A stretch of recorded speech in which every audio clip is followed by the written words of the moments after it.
மண்ணை சேரும் முன்னே அடிமழைக்கு லட்சியம் இல்லை, மண்ணை சேர்ந்த பின்னே அதன் சேவை தொடங்குமடி.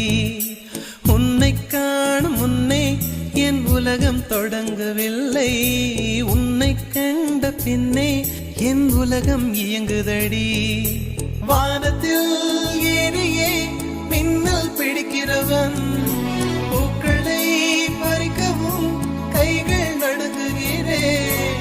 பகவான் பேசுவதில்லை, அடபக்தியும் குறைவதும் இல்லை, காதலி பேசவும் இல்லை, என் காதல் குறைவதும் இல்லை.